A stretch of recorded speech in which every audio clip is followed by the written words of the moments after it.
हम नग़्माए कुरानी दुनिया को सुना देंगे, हर क़ल्ब में चाहत की एक आग लगा देंगे। क्या हुस्न कुरानी है हम सबको बता देंगे, क्या हुस्न कुरानी है हम सबको बता देंगे। हर फर्द को इसका हम परवाना बना देंगे, हम नग़्माए कुरानी दुनिया को सुना देंगे। ये शम्अ-ए हिदायत है, ये नूर-ए हिदायत है, ये शम्अ-ए हिदायत है, नूर-ए हिदायत है। हर तालिब कुरान को दीवाना बना देंगे, हर तालिब कुरान को दीवाना बना देंगे। हम नग़्माए कुरानी दुनिया को सुना देंगे। ओ अमर नबी, যেদিন আপনাকে মেরাজের ঘটনা সংঘটিত করাইলাম, আপনাকে সেই মসজিদে হারাম থেকে ফিলিস্তিনের মসজিদে আকসাই নিয়ে গেলাম। নবী, সেই মসজিদে আকসাই আপনাকে ছাড়াও লক্ষাধিক পয়গম্বর ছিল। নবী আপনার চাইতে, ও আমার হাবিব, আপনার চাইতে সিনিয়র নবীরাও ছিল। এমনকি সেই মজলিসের মধ্যে মুসলিম মিল্লাতের জাতির পিতা ইব্রাহিম খলিলুল্লাহ উপস্থিত ছিল। বন্ধুরা আমার, আল্লাহ বলেন, নবী, সেই লক্ষাধিক পয়গম্বরের মজমায় আমি ইমাম, অন্য কাউকে বানাই নাই। আপনি আমার নবী প্যারা রাসূল মুহাম্মদকেই সেই মসজিদে আকসাই লক্ষাধিক পয়গম্বরের ইমাম বানিয়েছি। ফাঁকে দিয়ে একটা কথা বলে ফেলতে হয়, বলবো কি? যেই মসজিদে আকসাই আপনার আমার নবী মুহাম্মদুর রাসূলুল্লাহ ইমামতি করেছেন, লক্ষাধিক পয়গম্বর মুসল্লি, সেই মসজিদে আকসা ফিলিস্তিনে কয়েকদিন পর পর ইসরাইল নামক এক জালেম থাবা দেয়, মুমিন মুসলমানের রক্ত ঝরায়। আচ্ছা বলেন, আপনাদের বিশ্বাস কি যেই মসজিদটাতে দুজাহানের সরদার মুহাম্মদুর রাসূলুল্লাহ ইমামতি করেছেন, লক্ষাধিক পয়গম্বর মুসল্লি হয়ে সেখানে নামাজ আদায় করেছেন, আপনাদের কি মনে হয় এই মসজিদটা কি জালেমদের কবরে চিরদিন থাকবে? ঈমান নিয়ে বলেন, চিরদিন থাকবে? একদিন না একদিন উদ্ধার হবে না? হ্যাঁ, সেটা কবে? সেটা কবে? খুব বেশি দূরে নয়। কোরআনের ভাষায় বলতে হয়, সায়াদখুলুনা ফি দীনিল্লাহি আফওয়াজা। ইসরাইল সহ গোটা দুনিয়ার জালেমদেরকে বলি, তাকিয়ে দেখো দিক দিগান্তে, তাকাও তোমাদের যেদিকে মন চাই সেদিকে, তাকিয়ে দেখো দিক দিগান্তে, পৃথিবীর আনাচে কানাচে মুসলমানেরা দলে দলে ইসলামের দিকে ধাবিত হচ্ছে। তাকিয়ে দেখো, মানুষ দিক দিগান্ত থেকে দলে দলে ইসলামে প্রবেশ করছে। খুব বেশি দূরে নয়, যেদিন গোটা দুনিয়ায় ইসলাম বিস্তার করবে, ইসলাম প্রবেশ করবে। ফিলিস্তিনের মসজিদে আকসা আজকে তোমাদের দখলে আছে, সেখানে তোমরা মুসলমানের রক্ত ঝরাও। মসজিদে আকসা পবিত্র মাটিকে তোমরা অপবিত্র করতে চাও। আজকে যারা পৃথিবীর 200 কোটি মুসলমানের প্রাণের সেই মসজিদে আকসার দিকে থাবা বসিয়ে আছো, আজকে যারা হিন্দুস্থানে 200 কোটি মুসলমানের প্রাণের হৃদয়ের স্পন্দন সেই বাবরি মসজিদকে ভেঙ্গে মন্দির বানিয়েছো, জেনে রেখো খুব বেশি দূরে নয়, দিক দিগান্ত থেকে মুসলমানের স্রোত বইছে, দিক দিগান্ত থেকে মুসলমান জাগ্রত হওয়া শুরু করেছে। খুব বেশি দূরে নয়, মসজিদে আকসা স্বাধীন হবে, বাবরি মসজিদ পুনরায় আবার নির্মিত হবে, গোটা পৃথিবীতে ইসলাম বিজয় হবে। ইসলামের অগ্রযাত্রা, ইসলামের বিজয় রুখে দেওয়ার সাধ্য পৃথিবীর কোনো পরাশক্তির হবে না, হবে না, হবে না, ঠিক কিনা বলেন?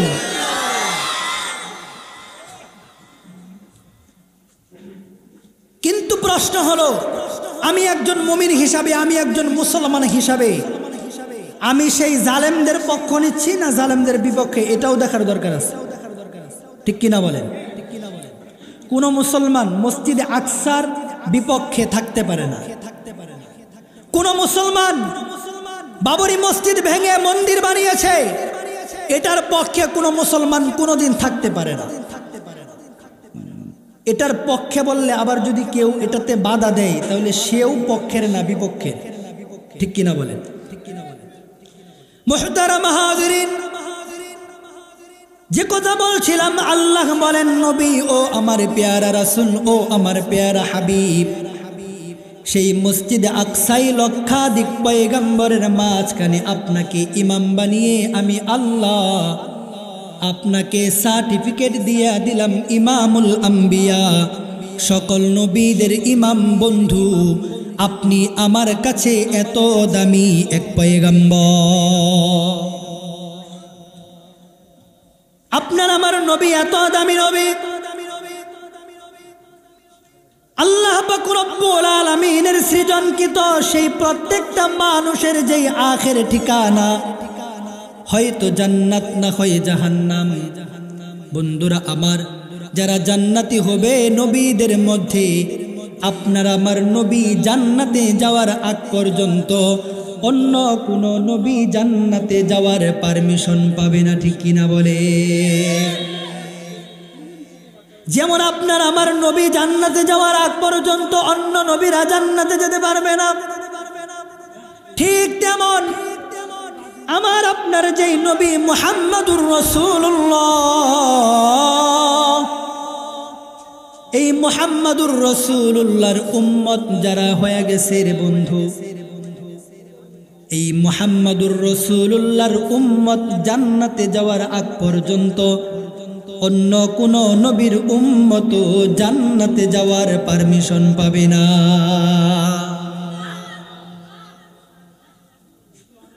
আল্লাহ পাক নবীকে ডাক দিয়া বলেন, নবী আপনাকে ছাড়াও আমি অন্যান্য পয়গম্বরদেরকে কিতাব দান করেছি, তবে আপনাকে যেই কিতাবটা দিয়েছি এই কিতাবটাও আপনার মতোই অন্যান্য সকল নবীদেরকে দেয়া কিতাবের চেয়েও দামি কিতাব। বলেন তো দেখি সেই কিতাবটার নাম কি? আল কোরআন। এই কোরআন পৃথিবীতে আল্লাহ কেন পাঠিয়েছেন? আমার আলোচ্য চ্যাপ্টার। আল্লাহ বলেন, নবী যেমন অন্যান্য নবীকেও কিতাব দিয়েছি আপনাকেও দিয়েছি, আপনি নবীও যেমন শ্রেষ্ঠ অন্যান্য নবীর মধ্যে, ঠিক তেমন আপনাকে যেই কিতাবটা দিলাম অন্যান্য নবীদেরকে দেয়া কিতাবের মধ্যেও এই কিতাবটা হলো শ্রেষ্ঠ। যে কারণে আল্লাহ পাক অন্যান্য নবীদেরকে যেই কিতাব দিয়েছেন এই কিতাব আল্লাহ পাক রব্বুল আলামিন পবিত্র রমজান মাসে দান করে নাই, কিন্তু আপনাকে আর আপনার আমার নবীকে যেই কিতাবটা দিয়েছেন এই কিতাবটা আল্লাহ রমজান মাসে নাজিল করেছে। রমাজান, র মিম দাল, মূল মাদ্দা আরবি মাজদার থেকে। রমজানের অর্থ হলো বন্ধুরা আমার জ্বালিয়ে দেওয়া, পুড়িয়ে দেওয়া, ছারকার করে ফেলা। যারা এই রমজান মাসটাকে মূল্যায়ন করে, রমজান মাসে আল্লাহর হুকুম আহকাম মানে, সিয়াম সাধনা করে, রমজানে যেই বান্দা বান্দিরা আল্লাহ তাআলার সাথে সম্পর্ক কায়েম করে, রমাদান তাদের জীবনের সকল গুনাহ খাতাগুলো জ্বালিয়ে পুড়িয়ে ছারখার করে দেয়। তাহলে বলেন, রমজান মাস আসছে খুব নিকটেই, রমজান মাসে আমাদের পরিবর্তন হওয়ার দরকার আছে না নাই? রমজান মাসে আমাদের আল্লাহর ভয় অর্জন করার প্রয়োজন আছে না নাই? ভয় কিভাবে করব? রমজানের বাহিরে খাইতাম খুইলা, রমজানে খাবো পর্দা দিয়া, নাকি? কি আজীব এক বিষয়। আমরা দেখি মহিলারা পর্দা করে, রমজান মাস হলে পুরুষরাও পর্দা শুরু করে, নাকি কন? আপনি যতই পর্দা করেন আর যত দামি কাপড় দিয়ে পর্দা দিয়ে ভিতরে খান, দুনিয়ার কেউ না দেখুক, দেখো ইয়ে একজন আসেনিও, তিনি কে? জুড়ে কয় না কে? তাহলে আল্লাহ যদি দেখে, তাহলে পর্দা ডাকে কার লাগে খান গোপনে? বিচার তো দুনিয়ার কোনো মানুষ করতো না, বিচার করবেন কে? তাহলে আপনি মহাপর্দা দিয়ে খাইলেও তিনি তো দেখতেই আছেন, নাকি? ফাঁকি দিয়ে লাভ আছে নাই? রমজান মাসের অনেক বরকত। একটা ফরজকে আল্লাহ 70 গুণ বানায়া দেয়, একটা নফলকে ফরজের সমপরিমাণ আল্লাহ তাআলা মান দিয়া দেয়। এই রমজান মাসেও যারা পরিবর্তন হতে না পারে, এই রমজান মাসেও যারা নিজের জীবনকে সাজাইতে না পারে, এই পবিত্র রমজান মাসেও যারা আল্লাহ তাআলাকে আপন করতে না পারে, এদের কপাল পুরা ছাড়া আর কোনো গতি নেই, ঠিক কিনা বল? আল্লাহ বুঝবার তৌফিক দান করুন। মুহতারাম হাজিরিন, যে কথাটা বলছিলাম, আল্লাহ বলেন, নবী আপনাকে এই যেই কিতাবটা দিলাম, সকল কিতাবের মধ্যে শ্রেষ্ঠ। এর কারণ কি? কারণ হলো এই কিতাবের মধ্যে আমি আল্লাহ এমন একটা পাওয়ার রেখেছি, এই কিতাবটাকে যারা মোহাব্বত করে, এই কিতাবটাকে যারা অর্জন করে, এই কিতাবের যারা শিক্ষা অর্জন করে, এই কিতাবের যারা শিক্ষা দেয়, এমনকি এই কিতাবের যারা সহযোগী হয়, এই কিতাব তাদেরকে টেনে টেনে টেনে টেনে আলোর পথ দেখায়া দেয়। এক্সাম্পল, ফর এক্সাম্পল, আপনারা চুম্বক চিনেন নাকি? চুম্বক আমি নিজেও ছোটবেলা খেলছি। চুম্বক বন্ধুরা আমার, তার বিশেষ একটা গুণ আছে। কি গুণ?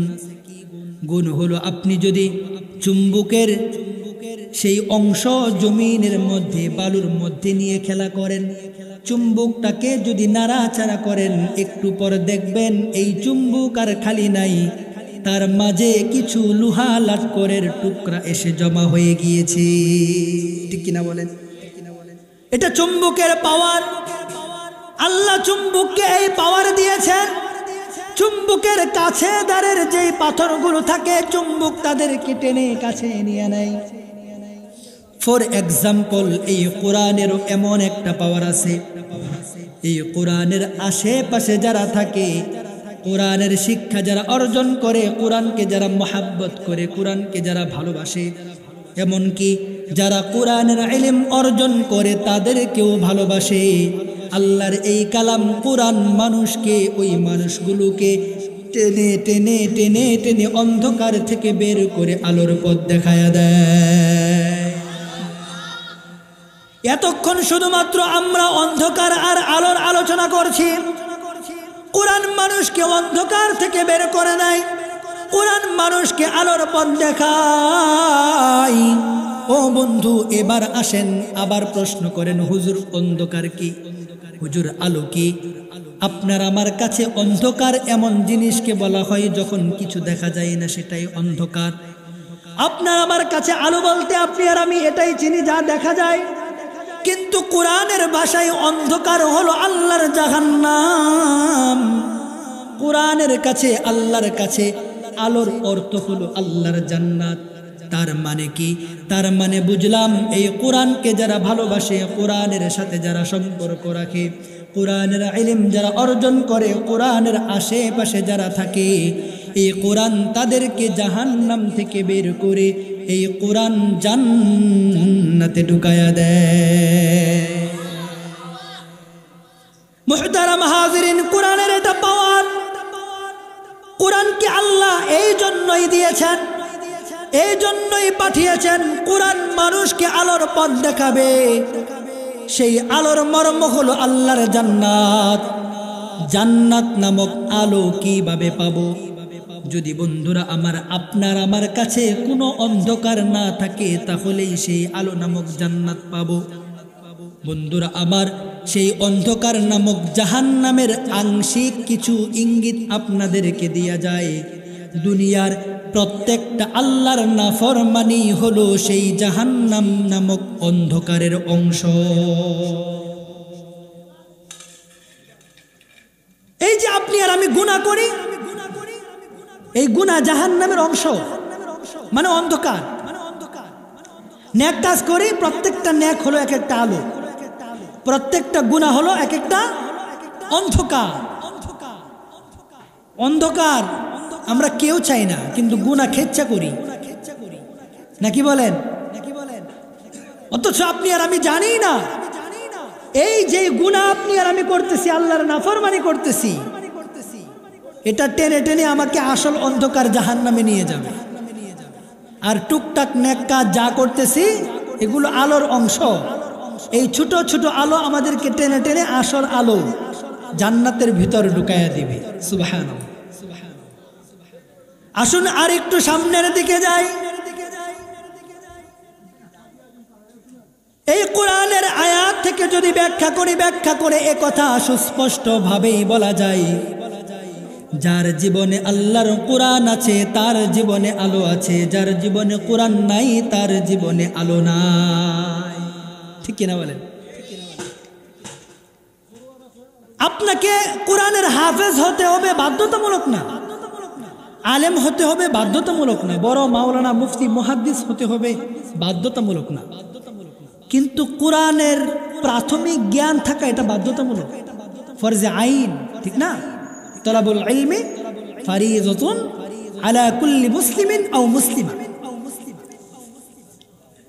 প্রাথমিক যে জ্ঞান, প্রাথমিক যে ইলম, এটা কিন্তু ফরজে আইন। ভালো করে শুনেন, আপনি কোরআন নামক এই প্রাথমিক কোরআন থেকে জ্ঞান অর্জন করে জ্ঞান নিয়ে আপনি যাই হন, প্রফেসর হন, ইঞ্জিনিয়ার হন, ডক্টর হন, যা কিছুই হন, তাহলে আপনার জীবনে আলো থাকবে। আর যদি এই কোরআন থেকে বঞ্চিত হয়ে, কোরআন থেকে বের হয়ে গিয়ে যত বড় ডিগ্রিদারি হন, আপনার জীবনে আলো থাকবে না, আপনার জীবনটা অন্ধকার হয়ে যাবে। বলে না? লম্বা সময় তো নাই, একটু একটু উদাহরণ দেই। আপনারা ডাক্তার চিনেন? ডাক্তার বর্তমান বিশেষ করে বাংলাদেশের ডাক্তারগুলোকে কি ডাক্তার বলা যায় না কসাই বললেই ভালো হয়? একটু জোরে বলেন না। কসাই।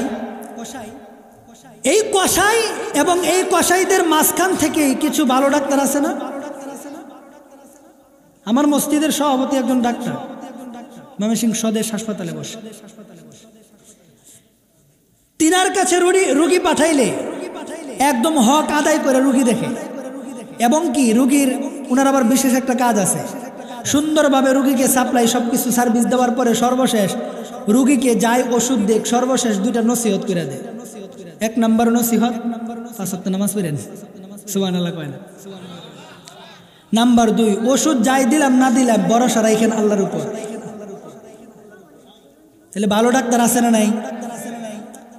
এই যে এমন কিছু ডাক্তার আছে, এই ডাক্তারগুলো গোটা সমাজের সবাই যখন কসাই, এই মানুষগুলো কসাই না হয়ে প্রকৃত ডাক্তার হলো কেন? খোঁজ নিলে দেখবেন এদের কিছু হলেও কোরআনের সাথে সম্পর্ক আছে। ঠিক কিনা বলে?